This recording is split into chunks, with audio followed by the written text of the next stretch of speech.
Okay, cool. So today, it's very interesting what John just said about the nudges. I want to talk today about God's plan. And I guess the title would be, God's plans are bigger than my fears. I want to share a poem, sort of like my party trick.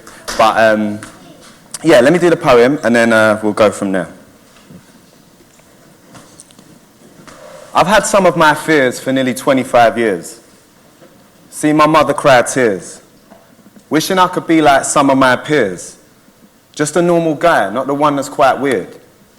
But I could never act like them other guys there. I was scared. Struggling to sleep turned into panic attacks and struggling to breathe. Lies in my mind saying that I might die. I felt this when I was 5 and still now at 29. Why? I prayed so many times, and people in this room have stood right by my side, cried out to God because we know He provides, but for some reason it hasn't looked how I'd like. It got me questioning if God's real, and at times I just figured that He's not still. It's been a battle in my mind though, I can't lie. Worked myself to a point where I got ill. I hear a lot of people talk about God's plan, but I struggle to believe that. It's not, man. How could His plan involve such a lot of pain? When He could take it away, I know that God can. I can't help but think, if I were Him, I would do it different. But I know I've got a small vision. I struggle making decisions. He breathed life into all that is living. That's a big difference. So while I don't understand all His ways, or why people feel pain, I know that He reigns. I could try and do my own thing, act like I know things that I don't really know in my brain. Or I could try and live my life and plan every minute for the rest of my life and talk like I know what's best for my life. But I know that God's plans are better than mine. So my plans have to get put to the side. And that's not a bad thing. That's exciting, to be part of the story He's writing. I believe that God's plan, no matter where in the world, is better than any story that a fairy could tell. Thank you.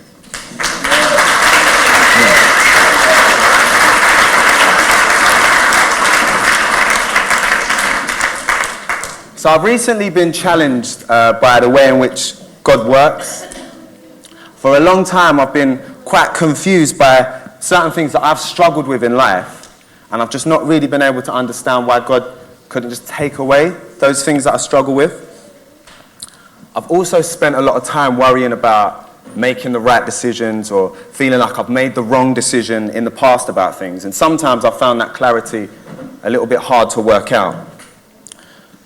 But I'm now seeing that God is at work in all of these things. And even though He doesn't need us, He wants to be involved, and He wants us to be involved in bringing His kingdom to this world. So I want to encourage us to focus on the here and now, as opposed to kind of getting bogged down in trying to work out what the bigger plan at play is. So I'm going to use some personal stories from my life that will hopefully help show this. I've had an interesting year or so with some quite drastic change in my life, and at times this made me feel like things haven't gone to plan. They definitely haven't gone how I would have planned them to go. But I'm learning that God knows what He's doing a lot better than I know what I'm doing. So it's a right and exciting thing to trust in Him. So the first thing I want to talk about is fear. And I believe that we can be free from fear. So as I spoke about in that opening poem, I've struggled with a few different fears in my life, from pretty much the beginning, kind of still to this day. So my first fear kind of really showed itself when I started primary school, which just wasn't a very nice experience for me. I had a lot of anxiety around primary school. I don't really know why. My parents were all right, you know, they supported me in that, and the school really tried hard to do things that would make it more a better experience for me. But I just had a lot of anxiety, so I'd kind of try and refuse to go. I'd sort of run out of class when I got there. I'd get panic attacks and all sorts of things. And that kind of happened from the first day of primary school. So it really ended up showing itself in me being a very shy child. I didn't like to talk at school at all, really. I would just try and go, not say anything, get home, and just kind of try and survive. And I figured that I was just a shy person, and that's just what life was going to be like for me. But as I was growing up, I started to feel like God wanted me to use my voice, and being someone that didn't want to use my voice, I kind of found that a little bit hard to recognize at first. But, so for those that don't know, I'm a rapper. That is my career, of sorts. And so that involves me using my voice quite a lot. I've performed all around different places. I've spoken and been given opportunities to speak at different places, doing radio interviews and live shows and all these things. And I kind of look back now and I think, I can't really believe I'm the same person. Like, this sort of thing, to be honest with you, is one of my worst nightmares. But, but it's not, because I know that God's given me something to say. So, and I think that was what it was. I realized God's given me something to say. He's given me my voice to use. I'm scared of doing that. But if God's given me that to do, then he knows what he's doing and he can see me through. I'm still not totally free from it, but I know that if I trust God, he's never let me down in that way. So another way in which I've really struggled with fear is sleep. I've never really been a good sleeper. I've sort of struggled to sleep on and off throughout my life, but it particularly showed itself as I was growing up, sleeping away from home. I found it really hard. I would just go away and I couldn't sleep. And yeah, it just felt like a huge ordeal. I'd get into a very negative way of thinking.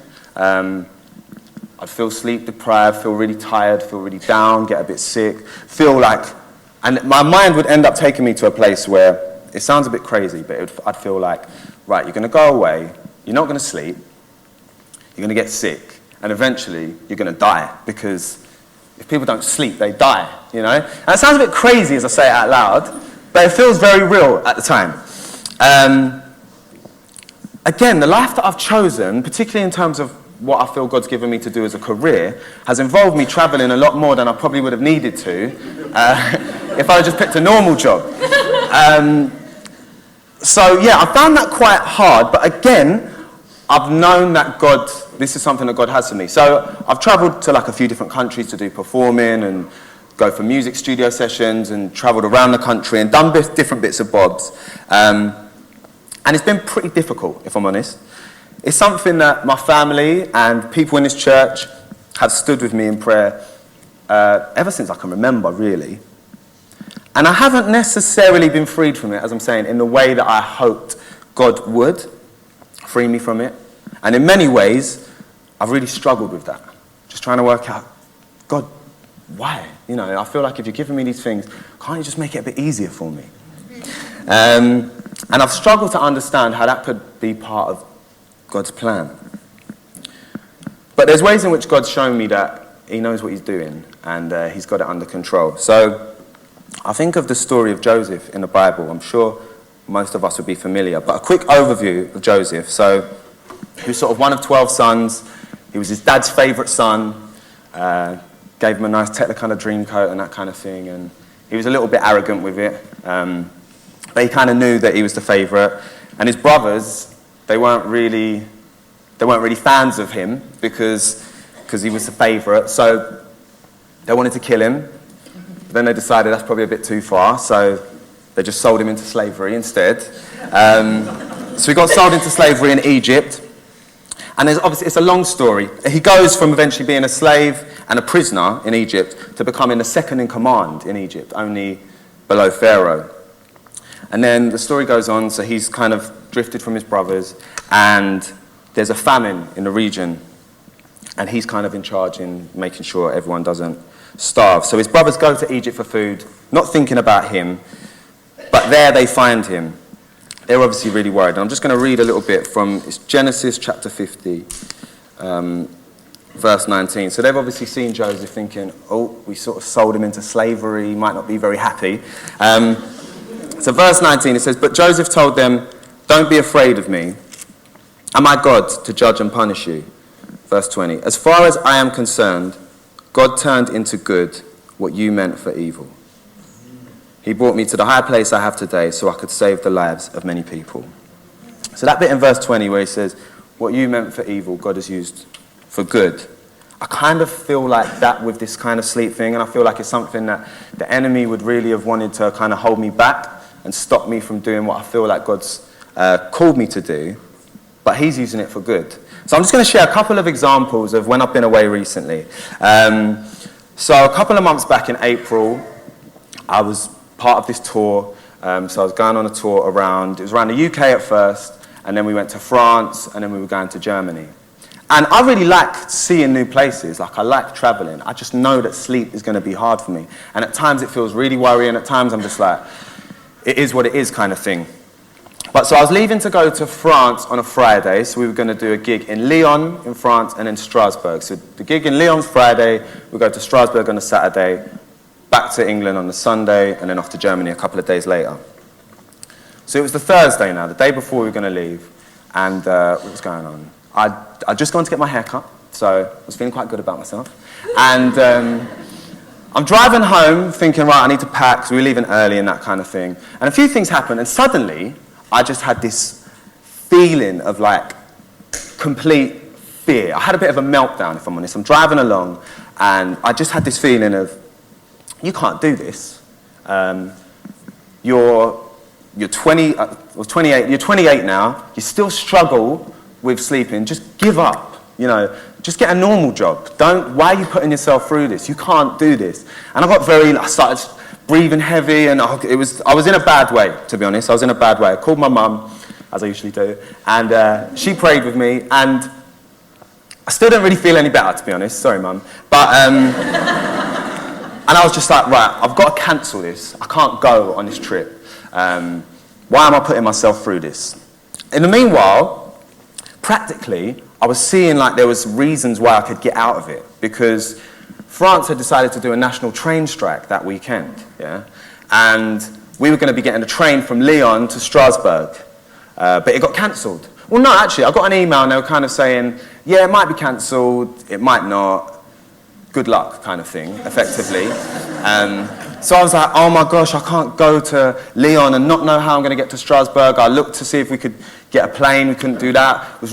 Couldn't find anywhere where we could rent a car, and I didn't really want to drive because it's like a 6-hour drive, and I was thinking, well, I'm not going to be sleeping, so then I'm going to be sleep deprived. So I was thinking, this is my get out of jail free card. I'll just tell them, look, I can't do it because we're going to end up stranded in Lyon and all this, and it felt like, yes. That wasn't what I was really worried about. I knew it'd be all right, but I thought that's my excuse, and that sounds like a pretty good one. But then I just had this feeling from God, just, no, I have you in this. This is something that I've given you.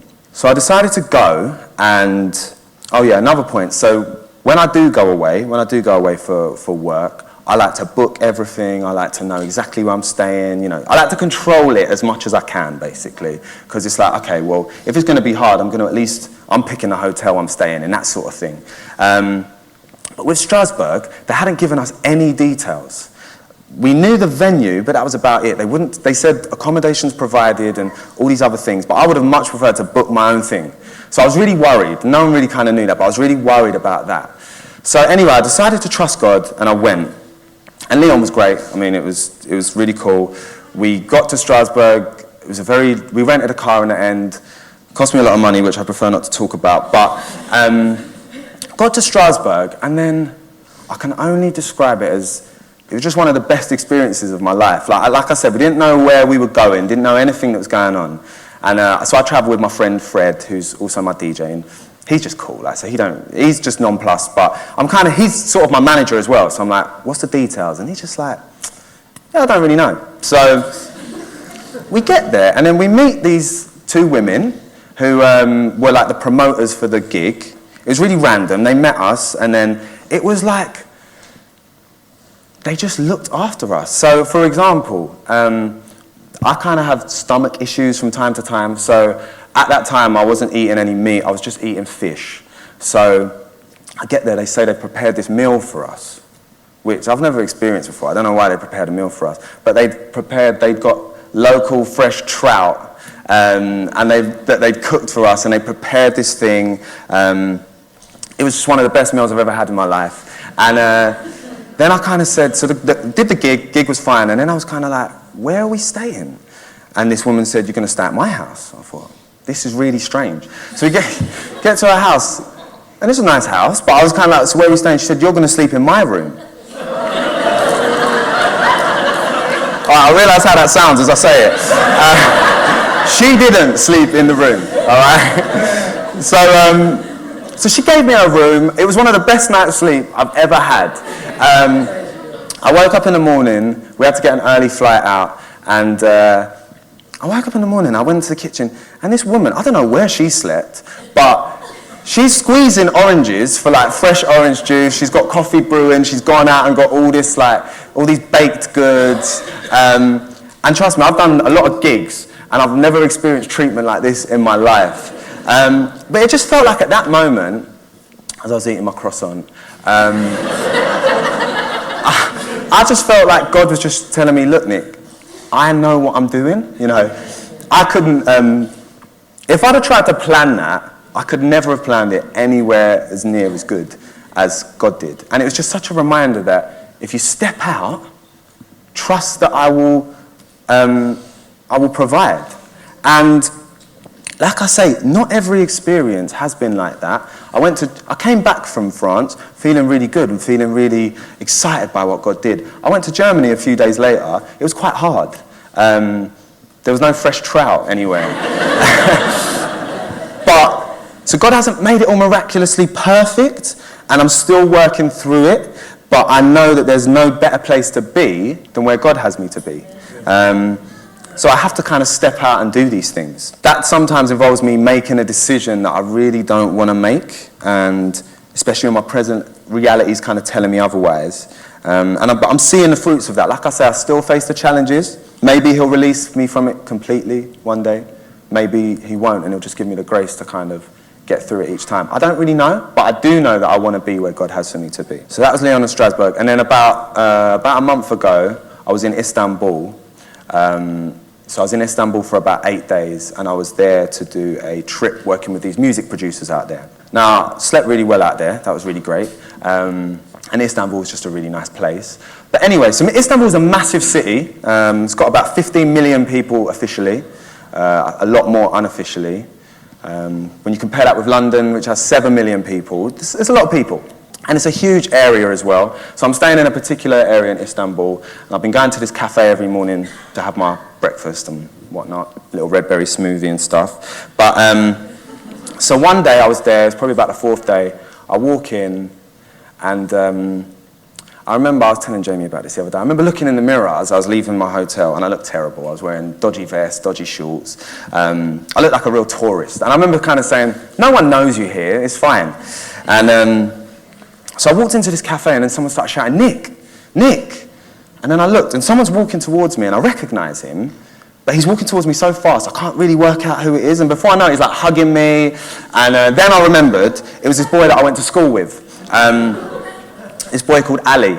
And me and Ali, we went to primary school and secondary school together. He didn't complete secondary school, but we were really good friends in primary school. So he's given me a big hug, and it's very random. He is Turkish, well, he's English, but he moved out to Istanbul a few years ago, I found out. Anyway, so we arranged to meet up in the evening. So I met him in the evening, we were just chatting, and it was quite embarrassing, really. But he says to me, do you know what, Nick? I'm not going to lie, I was quite surprised when I saw you in Istanbul, for obvious reasons, but also because I remember when you were at school, you were really anxious.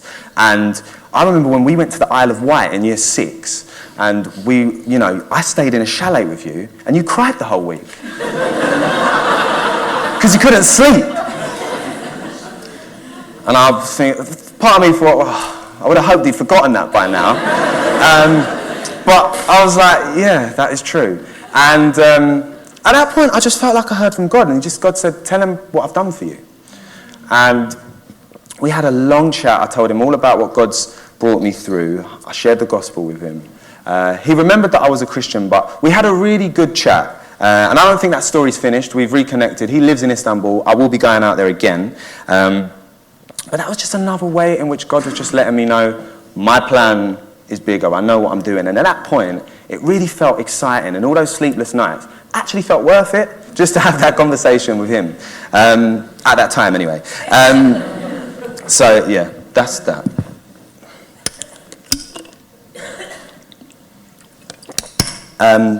So, yeah, God can free us from fear. He wants to.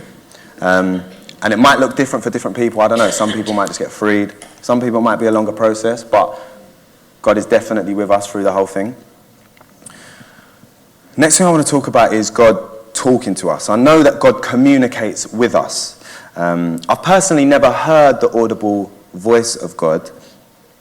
But I can definitely think of many times when I've just had this sense that God is saying something to me. Kind of like that when we were talking about the nudge, just getting this nudging feeling. And for me, it often shows itself as quite a random and sudden thought that just kind of drops into my mind, or a sudden feeling that I need to do something.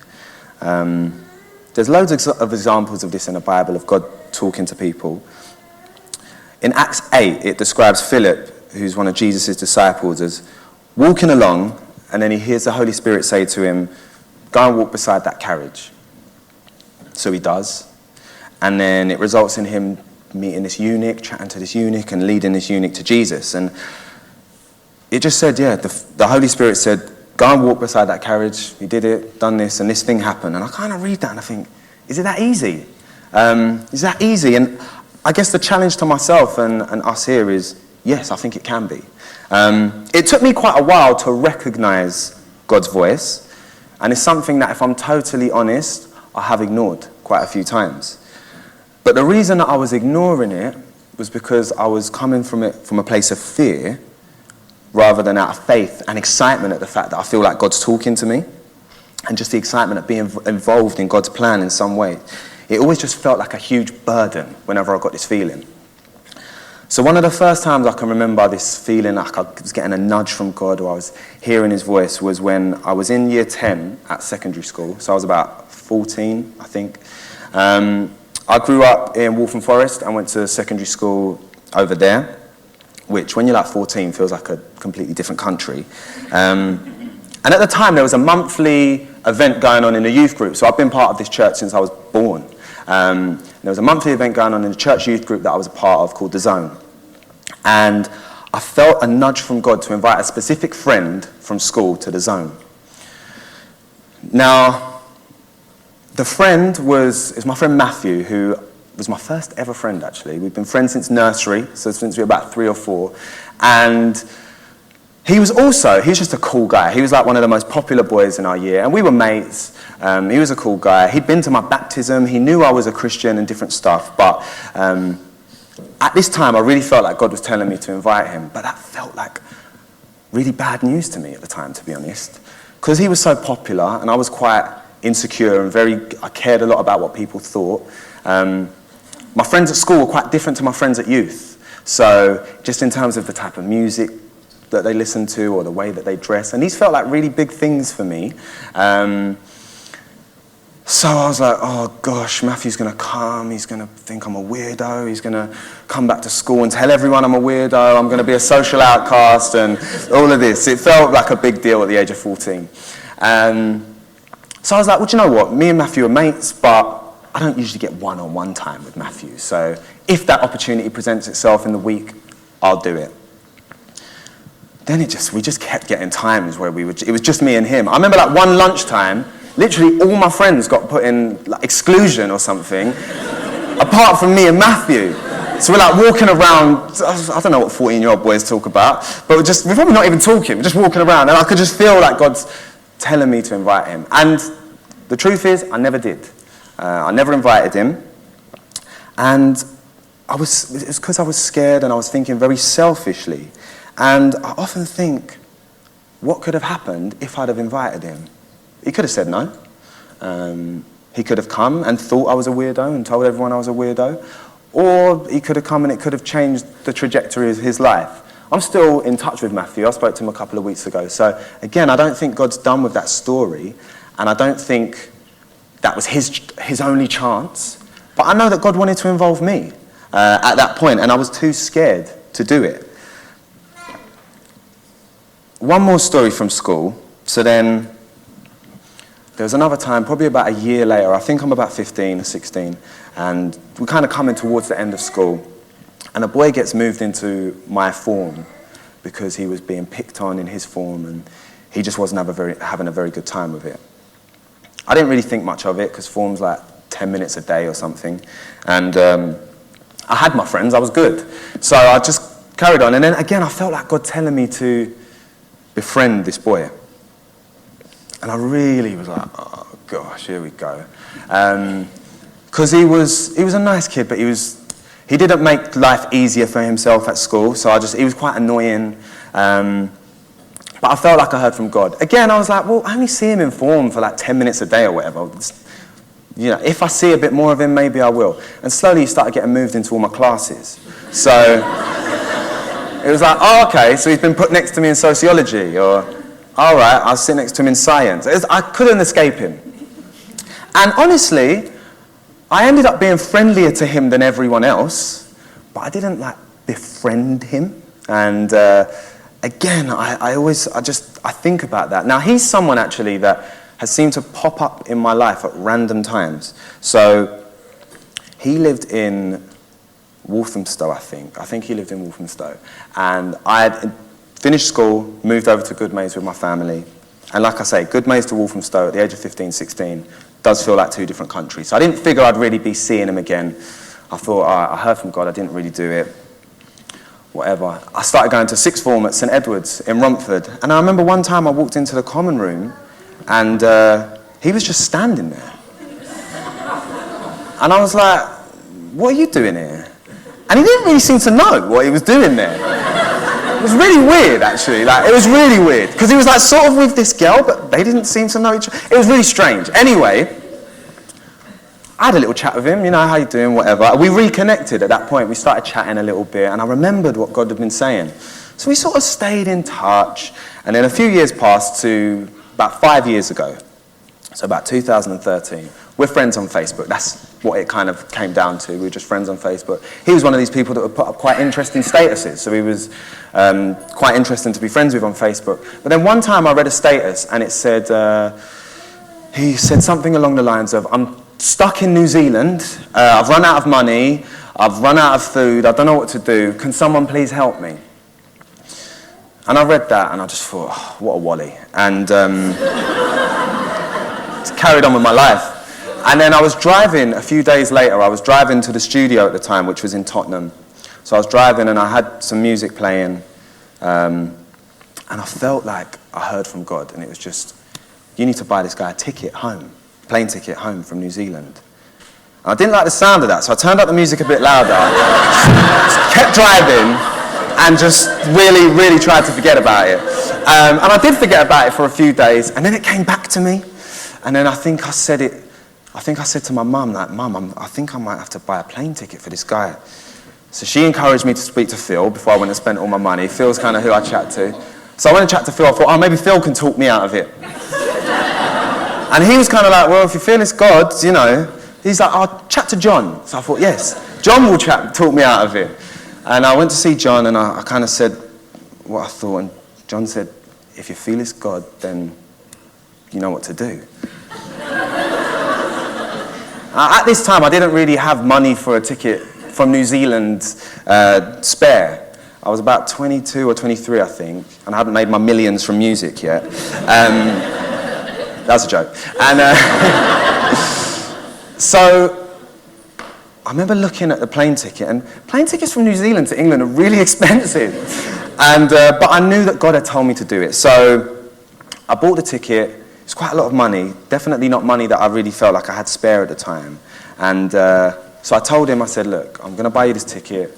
I feel like it's something God's told me to do. He loves you, and yeah, if you want to meet up when you're back, that'd be great. And so he was very grateful, of course, as you would imagine.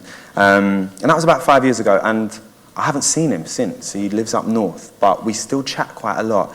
And again, I know that God's not finished with that story. And I think back to when maybe it would have just been easier. I could have saved myself a few bob if I'd have just listened to God in the first place. But I know that God is in control. And I can't work out what that whole thing is about. I don't know. But I know that God is in control, and he knows what he's doing. So yeah, then as I've kind of grown up and I've just got to know God more, I've started to hear that voice and be able to see it a bit clearer and obey. I remember one time when I was chatting with a friend who wasn't a Christian, and I was just chatting, saying, how are you, how are you doing, whatever, we're just catching up, and he's telling me, I'm just finding myself getting really angry a lot, and I find myself snapping at my mum particularly, and she doesn't deserve that. I'm just angry, and it's not good. And I felt like I heard from God at that point. It's like, ask to pray for him. And I was like, yes, I'm going to ask to pray for him. And so I said, can I pray with you about this? And he looked at me and was just like, no. Like, why would you think that you could pray? I felt really silly, and he was like, no, I'm not up for that. He didn't hold back. He was like, I'm not up for that one bit. So I felt myself go red, which usually happens when I get embarrassed, and I was thinking, what was that about? Like, I thought I heard from God, and but I just felt like God was saying, you did what I asked you to do. It's not down to me how it turns out, and it felt like trial and error. So there's a bit in Acts 16. Acts 16, verse 6. So Paul's travelling around wherever he's travelling around, sharing the good news. And so I'm just going to read a few verses from Acts 16, 6 to 8. So it says, next Paul and Silas travelled through the area of Phrygia and Galatia, because the Holy Spirit had told them not to go into the province of Asia at that time. Then coming to the borders of Mysia, they headed into the province of Bithynia. But again, the Spirit of Jesus did not let them go. So instead they went on through Mysia to the city of Troas. And it's that bit in verse 7 where it says, but again the Spirit of Jesus did not let them go. So they're kind of walking around trying to work out where they're going to go next to share. And they're like, we'll go here. And then they get in here and Jesus is not letting them go. I don't really know what that means. I don't know if that means they'll get there, literally no one's opening their doors to them or whatever. But it just kind of made me feel like you do what you think God is telling you to do. It's not down to us how it turns out. It's down to us to obey and trust in God. So there are a few examples in my life of how he talks to me. It'd be good for you guys to just have a think about maybe how God talks to you. I think he can do it in all different ways. But when you feel those nudges from God, it's never necessarily going to be easy or comfortable, but who wants to be comfortable, you know? It can be scary, yeah, but it's also really exciting to think, wow, God's trying to involve me right now. And back when I was at school, and still at other points in my life, I felt like a burden, like I've got to do this. But I've realised God's not a harsh taskmaster that's just saying, right, I need you to do this, that, and that, report back to me when they're done. He's a loving father that wants to involve us. So if he's talking to us, and he's telling us to do things, he's going to equip us with what we need in order to do that. Will God punish us if we don't do what we feel like he's saying? I don't think so. But what more could we want to do than what God is having us to do? And where else would we want to be other than where God has us to be? And if you do hear from God, then you can trust that it's what he has for you. And therefore, yeah, like I said, he'll equip you with what you need to do it. And I'd encourage you to, talk with whoever you talk with about those things if you feel like God's saying stuff to you. But yeah, trust that voice. My final point is about allowing God into all parts of our life, especially like the hard bits and the bits maybe that we're a bit more ashamed of or bits that we don't understand, because he wants to use everything. Sometimes things happen in life and it can just be really hard to work out, why would God let that happen? I don't know what people have been through in this room, but I'm sure you guys know what I mean. And I can think back, final story from me, of my life, back to a time when I was about 15, 16. And so I'd got into rapping I've been rapping for a few years, and a lot of my mates rapped at school and all that kind of thing, so we would do it. And I was still involved, I was very involved with the church, but I kind of, to an extent, was living a bit of a double life. And because I lived in two different areas, it almost felt like my friends where I live are very different to my friends at church. And yeah, I was a bit confused. So I'd started hanging around with these boys in my area who were quite well known for music and other things. I was involved in the music, but I knew that they were dealing drugs, they were doing all sorts of things. But they had this absolutely amazing studio in Black Horse Road in Walthamstow, which they let me use for free. So I was kind of in. So I was using it a lot, and I was hanging around with these boys, and like I said, I knew what they were up to. I wasn't really getting involved. There was a few sketchy moments, but on the whole, I was just like, no, I'm just there for the music. But I became friends with these guys, and some of them I'd known since I was like 8 or 9 years old anyway.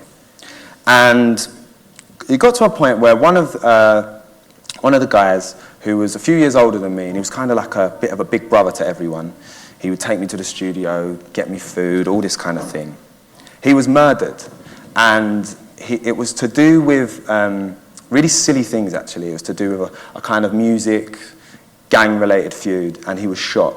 And, yeah, he died. And I remember when it happened, at that point in my life, I hadn't experienced loss before. I had all my grandparents, you know, I'd had quite a nice life, I'd realised. And this happened, and a lot of my friends, it was a case where everyone knew who had done it and all that kind of thing. And a lot of my friends were just filled with all sorts of anger, and they wanted to go and get revenge. And I was never going to do any of that, but I remember feeling really confused and just upset, but also just confused. Like, how could this happen? Like, how could God let this happen? And I remember asking God that, and I just felt like these words kind of came into my mind. And it was just Jesus saying, when I died and I rose again, that I forgave you of your sin, but I also freed you from any feeling of bitterness or anger or hurt or all these things that I saw my friends feeling. And that changed the trajectory of my whole life. And I think I really realized at that point exactly what it was that Jesus had done for us. And then I often think back to that now, and I think, so what, did my friend need to die in order for me to see that? I don't think he did, and I don't think that's what God intended. However, I know that God's used it. And it's quite a hard thing to work out. I had a lot of nightmares and all different sorts. It showed itself in different ways kind of in the aftermath, but I knew that Jesus had showed me something. And that was really hard, but it kind of just made me realize that, I don't know, maybe there's things that people are just holding on to that they're angry about, or they feel shame or guilt, or I don't know, but God can show himself in those things, and he really did show that with me. So God wants to use us all, and not only does he want to, he's trying to use us all. Are you open to that? How can you become sensitized or become familiar with that voice or that nudge, or however it may be showing itself in you? Because I believe that God's doing that with all of us. If he gives us a nudge, he's got what and can give us what we need to do it. So my challenge to you guys would be, commit to taking a risk when you hear that nudge from God. Actively choose to follow that nudge or that feeling or that voice rather than giving in to fear. And allow God into all parts of your life. Surrender the hard stuff and allow God to show himself and let his grace flow through it. God has plans for us all. I've got no doubt about that. They might not look how we imagine that they'd look, or even how we'd like them to look, but there's no better place to be than where he has us to be, and no better thing to do than what he has us to do.